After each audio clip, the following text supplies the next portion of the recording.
एक मित्र ने प्रश्न पूछा है कि मैं अलग कमरे में रहता था, एकांत में मैंने अपना जीवन बिताना शुरू किया और तरह तरह की ध्यान विधियों को मैं करता और मुझे यह पता ही नहीं चला कि कौन सी ध्यान विधि ठीक है और कौन सी नहीं है। और बाद में मैं इस मुकाम पर पहुंचा कि मैं अपने से जो कुछ भी कर रहा था उसका कोई हल नहीं, उससे कुछ भी नहीं मिला। और तब फिर आपने मुझे आनापान स्मृति के बारे में बताया। बुद्ध की ध्यान विधि के बाद मुझे ऐसा लगा कि मैं अपना समय व्यर्थ ही गंवा रहा था। यह प्रश्न है। कबीर कहते हैं, बस तू कहीं ढूंढे कहीं, यही विधि आवे हाथ। कहे कबीर तब पाइए जब भेदी लीजे साथ। बस तू कहीं ढूंढे कहीं, हमें कुछ पता नहीं कि कहाँ खोजना है। और बुद्ध जब किसी व्यक्ति को स्वीकार करते हैं तो सबसे पहले उसको दीक्षा देते हैं, उसको साधुता स्वीकार करने के लिए, उसको नियमबद्ध होने के लिए शिक्षा देते हैं और उससे एक प्रतिज्ञा लेनी होती है कि मैं अब गुरु के वचनों पर चलूँगा, गुरु के नक्शे कदम पर चलूँगा, गुरु की बताई हुई बातों को अपने जीवन में उतारूँगा। गुरु ने अगर ध्यान साधना का मार्ग दिया तो मैं उस मार्ग पर चलूँगा, अपनी तरफ से पूरी मेहनत करूँगा, क्योंकि मुझे फिर गुरु के आगे खड़े होकर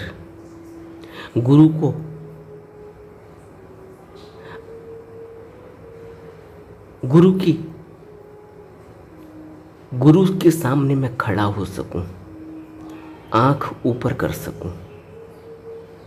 नहीं तो हम गुरु के आगे खड़े नहीं हो पाएंगे, क्योंकि गुरु को हम जो समझ रहे हैं शरीर, गुरु शरीर नहीं होता। और ऐसा नहीं है कि गुरु के संबंध में जो भ्रांति आज समाज में फैली है यह इससे पहले नहीं थी, ऐसा नहीं है।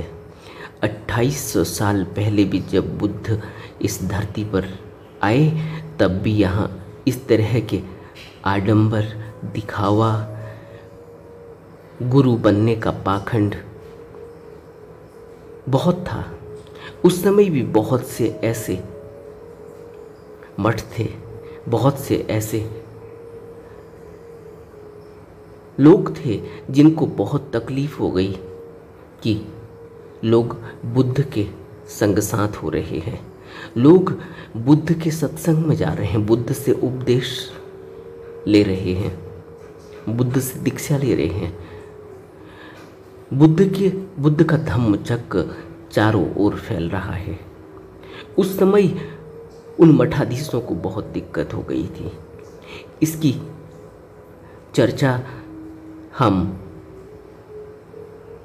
बुद्ध के बारे में जब ग्रंथों में पढ़ते हैं, बुद्ध की गाथाओं में पढ़ते हैं, बुद्ध के वचनों में पढ़ते हैं, तब हमें यह बात स्पष्ट होती है। और आज भी जब हम गुरु के बारे में समाज में इस तरह से सुनते हैं तो हमें लगता है कि गुरु तो होता ही नहीं होगा, गुरु तो शरीर होगा। लेकिन बुद्ध गुरु के संबंध में बहुत सीधी सीधी बात हमसे कहते हैं। बुद्ध के 3 रूप, 3 काया के संबंध में बुद्ध ने कहा, त्रिकाय जिसको हम कहते हैं, धर्मकाय, संभोगकाय और निर्माणकाय। यह 3 काया ऐसा नहीं कि सिर्फ गुरु की ही होती हैं, यह 3 काया हर मनुष्य की होती हैं। निर्माण काया यानी स्थूल शरीर, संभोग काय यानी सूक्ष्म शरीर जो ऊपर के लोकों में रहता है, और उसके बाद एक वह ज्योतिर्रूप जिसको हम धर्मकाय कहते हैं। और यह तीनों रूप, तीनों काया हर मनुष्य के अंदर अवतरित हो सकती हैं, पैदा हो सकती हैं, प्रकट हो सकती हैं। इसीलिए बुद्ध ने कहा अमृतस्य पुत्र, कि तुम अमृत पुत्र हो, कोई मौत नहीं है।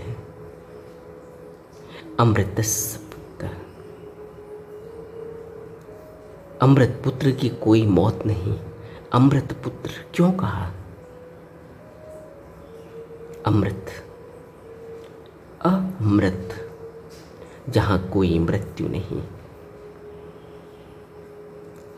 और बुद्ध इन तीनों रूपों में प्रकट हैं, तीनों रूपों में अपने को प्रदर्शित करते हैं। लेकिन हम सिर्फ निर्माण काय को देख सकते हैं, स्थूल काया को देख सकते हैं। इसी स्थूल काया के संपर्क में आकर हमें दीक्षा दी जाती है, और ध्यान के जरिए जब हम उस दीक्षा को अपने जीवन में उसका नियम पूर्वक पालन करते हैं, ध्यान साधना करते हैं, उस ध्यान साधना से हमारे अंदर स्थूल काया के अलावा, निर्माण काय के अलावा वह संभोग काय भी महसूस होने लगती है, जो प्रकाशमयी रूप है,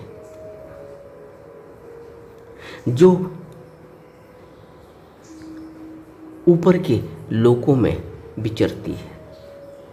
ऐसा रूप, ऐसा स्वरूप जिसको सूक्ष्म स्वरूप भी कह सकते हैं। और इसके बाद एक वह रूप जो धम्मकाय है, जो बिल्कुल ही सत्य है। इसी को बुद्ध अमृतस्य पुत्र कहते हैं। लेकिन हमें सिर्फ स्थूल काया दिखाई देती है गुरु की, और हम सोचते हैं कि गुरु ने हमसे बात की नहीं की, हमको देखा नहीं देखा, जबकि गुरु तो तीनों रूपों में प्रकट है और हमारे ही अंदर उस ज्योतिर्स्वरूप में प्रकट रहता है अगर हमको दीक्षा दे देता है। इसीलिए बुद्ध कहते हैं जो मेरा शिष्य है उसको अब गुरु खोजने की ज़रूरत नहीं, वह तो अपने दीपक को जगाए, वो तो अपने दीपक के सहारे आगे बढ़े। वह दीपक का अर्थ ही यही है, गुरु अपने अंदर उस ज्योतिर्स्वरूप को प्रकट कर लेना। और जब हम बिना किसी गुरु के सहारे अपने ध्यान साधना को करना चाहते हैं, बिना गुरु के सहारे, बिना गाइडेंस के सहारे हम करना चाहते हैं, तो हम करेंगे कैसे? हमें तो कुछ भी पता नहीं। और सिर्फ स्थूल काया की तो बात है नहीं कि आप आंखों से देखेंगे, आंखों से इस स्थूल शरीर में ध्यान कर लेंगे। बात इतनी ही नहीं है, बात तो अपने अंदर झांकने की है। और अंदर झांकते ही अभी किसी मित्र ने प्रश्न पूछा था कि जैसे ही आनापान स्मृति करते हैं मुझे सफोकेशन होने लगती है। कुछ मित्रों के प्रश्न है कि जैसे ही हम ध्यान में बैठते हैं, आंख बंद करते हैं, डर लगने लगती है। आंख बंद करते ही डर लगने लगती है, और जब हम अपने अंदर जाएंगे, अपने अंदर घुसेंगे, अपने अंदर धंसेंगे, फिर तो वहाँ तो कोई भी कॉन्शियस काम ही नहीं करती। अंदर की तरफ जब यात्रा शुरू होती है तो व्यक्ति ऐसे ही हो जाता है जैसे सपने में मनुष्य भाग रहा होता है, और कितनी ही दौड़ लगाए उसकी दौड़ों से यही लगता है कि अभी बहुत कम है, वो दौड़ नहीं पा रहा है। और सपने में दौड़ते दौड़ते उसकी यह गति हो जाती है कि वो पसीने पसीने हो जाता है। स्थूल में हम देखते हैं किसी व्यक्ति को पसीना आ रहा है सोए हुए में, सपना देख रहा है, अचानक नींद खुलती है, एक आवाज़ निकलती है मुंह से, पूछो तो क्या हुआ? तो कहता है कोई पीछे पड़ा हुआ था, मैं दौड़ रहा था। कोई मुझे मारने के लिए पीछे दौड़ रहा था। यानी इतना असहाय है सपनों में कि उससे दौड़ तक नहीं लग रही। यानी सबकॉन्शियस में आदमी इतना असहाय हो जाता है। और यही स्थिति जब मनुष्य स्थूल से सूक्ष्म की ओर बढ़ता है, अंदर की तरफ, यही स्थिति होती है। और वहाँ गुरु चाहिए सूक्ष्म रूप में, जो हमारा सहारा बनेगा, जो हमें हमारा हाथ पकड़ेगा, जो हमारी रक्षा करेगा। और जब हमें कुछ भी पता नहीं तो हम ध्यान करेंगे कैसे? हम गुरु का सहारा, गुरु से आसरा, गुरु से संपर्क साधेंगे कैसे? अंदर की तरफ उस विहंगम रास्ते पर चलेंगे कैसे? इसलिए कबीर कहते हैं वस्तु कहीं ढूंढें कहीं। वस्तु कहीं और रखी हुई है, हम कहीं और ढूंढते हैं। हम अपने से ढूंढने की कोशिश कर रहे हैं, हम मंदिर में खोजने की कोशिश कर रहे हैं, हम किसी ओझा पंडित के पास जाकर पूछने की कोशिश कर रहे हैं, हम किसी तांत्रिक के पास जाके खोजने की कोशिश कर रहे हैं। बुद्ध और कबीर कहते हैं वस्तु कहीं ढूंढे कहीं, कहीं विधि आवे हाथ। कहे कबीर तब पाइए जब भेदी लीजिए साथ। एक भेदी चाहिए, एक ऐसा पूर्ण गुरु चाहिए जिसने अंदर की यात्राएं की हुई हों, जो अंदर की यात्रा करके एक उस मुकाम तक पहुंचा हो। सतगुरु चाहिए, पूर्ण गुरु चाहिए। और फिर कबीर कहते हैं भेदी लीना साथ कर दीन ही वस्तु लखाई। कोटि जन्म का पंथ था पल में पहुंचा जाए। भेदी लीना साथ कर, और जब भेदी साथ ले लिया, जब भेदी कर लिया, जब किसी को गुरु धार लिया, जब किसी से दीक्षा ले ली, तो कहते हैं दीन ही वस्तु लखाई। उसने हमें वो वस्तु बता दी, उसने हमें वो दीक्षा दे दी, उसने हमें वो मार्ग दिखा दिया, उसने हमें वो टेक्निक दे दी। और टेक्निक क्या थी? कोटि जन्म का पंथ था। करोड़ों जन्मों से हम भटक रहे थे, करोड़ों जन्मों से हम उस यात्रा को करने की कोशिश कर रहे थे, करोड़ों जन्मों से हम मुक्ति खोज रहे थे। करोड़ों जन्म का रास्ता था, पल में पहुंचा जाए। और एक पल लगा वहाँ तक पहुँचने में। आंख बंद की, ध्यान घटा और वहाँ पहुँच गए। तब कबीर कहते हैं भेदी लीना साथ कर। अगर भेदी मिल गया, अगर गुरु मिल गया, दीन ही वस्तु लखाई, और उसने वह गुरु मंत्र दे दिया, वह दीक्षा दे दी, वह युक्ति बता दी, वह टेक्निक बता दी कि कैसे ध्यान करना है, तो कोटि जन्म का पंथ, यानी कि करोड़ों जन्मों से जो भटकाव था, करोड़ों जन्मों से जो रास्ता तय नहीं हुआ था, वह पल में पहुंचा जाए। एक पल लगता है। आंख बंद करी और वहाँ पहुँच गए। तो जो है मित्र का प्रश्न है कि मैं अपने से अभी तक ध्यान विधियों के जरिए ध्यान करने की कोशिश कर रहा था। कैसे करेंगे ध्यान? ध्यान की विधियाँ तो बहुत हैं, लेकिन सभी ध्यान की विधि एक ही रास्ते पर जाती है। वह रास्ता है निर्वाण का। एक ही रास्ते पर जाती हैं, चाहे कोई पगडंडी से चले, चाहे कोई राजमार्ग से चले, चाहे कोई कितने ही छोटे छोटे गलियारों से चले, लेकिन वह एक मुख्य द्वार और मुख्य रास्ते पर आकर खड़ा होता है। वहाँ से रास्ता सिर्फ एक है। इसीलिए क्राइस्ट चाहे अपनी तरफ से अपने तरीके से बता रहे हों, महावीर अपने तरीके से बता रहे हों, बुद्ध अपने तरीके से बता रहे हों, अपने तरीके से ऐसा नहीं है कि कुछ अलग तरीका बताते हैं। अलग तरीके से बताने का अर्थ यह नहीं है कि कोई अलग सी कोई ध्यान विधि है। ध्यान विधि अलग मालूम होती है क्योंकि अभी हमारी वो अवस्था नहीं कि हम समझ सकें। अलग अलग वक्त पर, अलग अलग समाज में, अलग अलग देशों में, अलग अलग टाइम पर उस समय के प्रभाव क्या थे, उस समय मनुष्य किन परिस्थितियों में फंसा हुआ था, किन किन तरीकों की वजह से, किन किन आडंबरों झूठ पाखंडों की वजह से वह आध्यात्मिक मार्ग पर आगे नहीं बढ़ पा रहा था। तो जब भी कोई इस तरह के संत सद्गुरु प्रकट होते हैं तो वह उन कुरीतियों को, उन आडंबरों को, उन झूठ दिखावे को पूरी तरह से ध्वस्त कर देते हैं। इसीलिए उनको इतने विरोध का सामना भी सहना पड़ता है। लेकिन उनका मुख्य उद्देश्य यह नहीं है कि उन आडंबर और उन कुरीतियों को नष्ट करना। उनका मुख्य उद्देश्य है कि मनुष्य को सच के रास्ते पर आगे बढ़ाना, उसका मार्ग प्रशस्त करना, उसको रास्ता दिखाना। और जब वो रास्ता दिखाते हैं तो वह रास्ता एक ही है। जब वो ध्यान विधि बताते हैं और ध्यान में मनुष्य आगे बढ़ता है तो वो उसी मुख्य रास्ते पर आकर पहुंचता है जहां से सिर्फ एक ही रास्ता निर्वाण के पथ पर जाता है।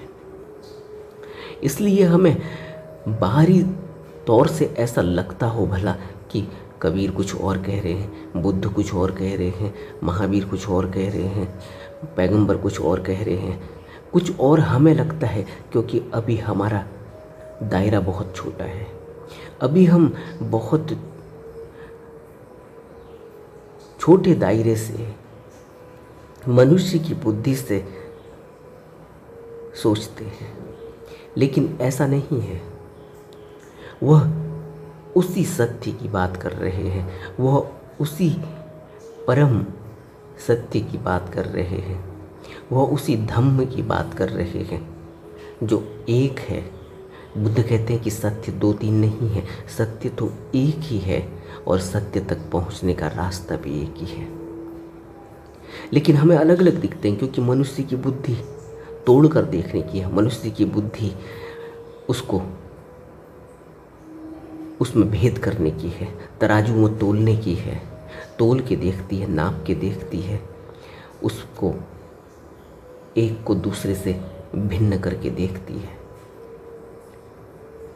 लेकिन वह उस परम सत्य को नहीं देख पाती जो एक है, क्योंकि परम सत्य को देखने के लिए तो सत्य की ही आँख चाहिए और सत्य की आँख जब तक प्रकट नहीं होती तब तक सत्य दिखाई नहीं देता। इसीलिए बुद्ध कहते हैं कि निर्वाण की प्राप्ति तो तभी होती है जब सम्यक दृष्टि जगती है। सम्यक दृष्टि से निर्वाण तक पहुंचा जा सकता है। सम्यक दृष्टि से ही देखने की आँख पैदा होती है सत्य को, धम्म को। इसलिए बार बार बुद्ध कहते हैं कि तुम उस मार्ग पर चलो जो सत्य का मार्ग है। तुम उस रास्ते पर चलो जिस रास्ते पर तुम धम्म को प्राप्त करोगे। धम्म को प्राप्त करने का सिर्फ एक ही रास्ता है। धम्म को प्राप्त करने के कोई अलग अलग रास्ते नहीं है। धम्म का प्राप्ति का एक ही रास्ता है। लेकिन मनुष्य फिर यही सोचता है कि वह तो काबिल है, वह तो पा ही लेगा, वह तो कर ही लेगा। लेकिन करेगा कैसे? यही भूल हो जाती है। यही हम सोचते हैं कि नहीं, हम तो कर ही लेंगे, हम तो जानते ही हैं, सब तो कर रहे हैं, हम भी कर लेंगे। ऐसा नहीं है। जिसको भी मिलेगा सत्पुरुष की संगति से मिलेगा, सद्धम्म के श्रवण से मिलेगा। यह बुद्ध ने बहुत ही शुरू में जो अपने उपदेश दिए उसी में यह बात कही और बार बार कही कि सत्पुरुष की संगति चाहिए, सद्धर्म का श्रवण चाहिए। सद्धर्म कौन बताएगा? सद्धर्म तो कोई सत्पुरुष ही बताएगा। और सत्पुरुष कहाँ मिलेगा? सत्पुरुष सिर्फ सत्पुरुष ही अगर चाहे तो तभी मिल सकता है, तभी हम उससे मिल सकते हैं। नहीं तो उस पास तक तो पहुंचा ही नहीं जा सकता। क्योंकि मनुष्य का मन तो इस अवस्था में है कि वह तो सिर्फ जिस तरह से मक्खी गंदगी को खोजती है, गंदगी में जाकर बैठती है, गंदगी ही खाती है, गंदगी में ही उसकी मृत्यु हो जाती है और फिर गंदगी में ही पैदा हो जाती है। एक मनुष्य की ज़िंदगी, एक साधारण मनुष्य की ज़िंदगी एक गंदी मक्खी से ज़्यादा नहीं है। और यह गंदी मक्खी जिसको गंदगी की ही तरफ, जिसको गंध आती है, गंदगी की गंध आती है और गंदगी की तरफ दौड़ लगाती है, उड़ती है, यह शुद्ध और साफ जगह में नहीं जाना चाहती, नहीं जाती, वहाँ से छिटक छिटक के भागती है। यही मनुष्य के मन की स्थिति, एक साधारण मनुष्य के मन की स्थिति है। वह व्यसनों में ऐसे दौड़ता है जैसे न जाने वहाँ कितना उसको मिल जाएगा, कितना शक्ति मिल जाएगा। लेकिन व्यसनों में कोई बताता नहीं, वो खुद ही ढूंढ लेता है, खुद ही खोज लेता है, खुद ही दौड़ लगाता है। छोटे छोटे स्कूल में पढ़ने वाले बच्चे व्यसनों में ग्रसित हो जाते हैं, कोई नहीं बताता, बल्कि उनको रोकने के अथक प्रयास किए जाते हैं। स्कूलों में प्रयास किए जा रहे हैं, उनके पेरेंट्स के द्वारा प्रयास किए जा रहे हैं। और सोशल सिस्टम इस तरह से बना हुआ है जहाँ बच्चों को अच्छे रास्ते पर चलने के प्रयास किए जा रहे हैं, लेकिन उसके बावजूद एक गंदी मक्खी की तरह उड़ उड़ कर, छिटक छिटक कर उसी गंदी गंध को सूंघकर उसकी तरफ दौड़ लगाते हैं। इसी तरह से मनुष्य का मन है, यह कभी भी सत्य की तरफ नहीं जाना चाहता। इस बात को गहरे में अपने जीवन में उतारने की कोशिश करनी चाहिए कि जब तक हम किसी सत्य के भेदी से,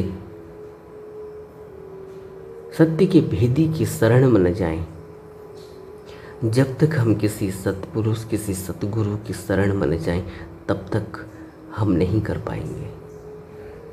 कोई नहीं कर सकता। अगर कोई कर सकने वाला होता तो बुद्ध को दीक्षा देने की, बुद्ध को साधु बनाने की, बुद्ध को, उन लोगों को 40 साल 50 साल तक उपदेश देने की कोई ज़रूरत ही नहीं थी। बुद्ध कहते थे दीक्षा लो और चलो अपने घर, करते रहना। अगर हो सकता था तो संघ को बनाने की ज़रूरत ही नहीं थी। और बार बार कबीर इस बात को हमें बता रहे हैं, गुरु मिला तब जानिए मिटे मोह तन ताप, हर्ष शोक व्याप्य नहीं तब गुरु आपे आप। गुरु मिला तब जानिए मिटे मोह तन ताप। जब गुरु मिलता है तभी पता चलता है कि मोह क्या होता है और मोह कैसे मिटता है। उससे पहले तो हम मोह में ग्रसित होते हैं। और तन के ताप से, तन के ताप का अर्थ है कि तन में यानी शरीर में इतनी गर्मी, इतनी जलन है, इतनी उत्तेजना है। और उत्तेजना कौन सी है? यही 5 विकार, काम, क्रोध, लोभ, मोह, अहंकार। इनसे जल रहा है शरीर, इनकी ताप से, इनकी उत्तेजना से पूरी तरह से ग्रसित है। और क्या होता है जब गुरु मिलता है? हर्ष शोक व्यापे नहीं, न तो कोई खुशी रहती, न कोई गम रहता, न कोई सुख रहता, न कोई दुख रहता। तब गुरु आपे आप। और जब ऐसी स्थिति होती है तब जैसे बुद्ध कहते थे कि कमलवत एक मनुष्य संसार में जीवन जीता है। जैसे कमल कीचड़ में खिल के कीचड़ से ऊपर रहता है और कीचड़ से उसका कोई संबंध नहीं, कोई संपर्क नहीं। इसी तरह से जब कोई गुरु मिलता है तब हर जगह गुरु की महिमा गाई जाती है। न तो शोक रहता, न खुशी रहती। हर्ष और शोक छू भी नहीं पाता और हर्ष और शोक, खुशी और दुख दोनों से ऊपर उठकर यह गुरु गुरु ही करता है। हमें ध्यान साधना के पथ पर, ध्यान साधना के रास्ते पर जब हम चलने लगे हों, जब हमारे चलने के लिए हम लालायित हो उठे हों, जब चलने के लिए हमारे अंदर वेग पैदा हो गया हो, तो यह बहुत ज़रूरी हो जाता है कि हम किसी पूर्ण गुरु की खोज करें। पूर्ण गुरु की खोज, पूर्ण गुरु कौन है, इसके बारे में सिर्फ एक ही तरह से हम उसको महसूस कर सकते हैं, वह है कि गुरु कभी भी किसी भी किस्से, कहानी, किसी भी बाहरी आडंबर, दिखावा, झूठ, कुरीति में नहीं फंसाता। गुरु हमेशा ही सत्य के साथ जोड़ता है, उस सत्य के साथ जिसको बुद्ध कह रहे हैं अमृतस्य पुत्र, कि तुम अमृत पुत्र हो और अमृत तुम्हारे अंदर ही है। उसी अमृत को प्रकट करना है, उसी धर्मकाय तक पहुंचना है, और धर्मकाय तक पहुंचने के लिए, धर्मकाय को अपने अंदर महसूस करने के लिए उसी सत्य का सहारा लेना होगा, जिसको, जो इस कुदरत की करतारी शक्ति है, जो इस कुदरत को बना रही है, जिसको नानक नाम कहते हैं, शब्द कहते हैं। नामे ही ते सब कुछ उपजै, गुरु नानक कहते हैं। बिन नामे पूज न होई, और बिना नाम के कोई पूजा नहीं।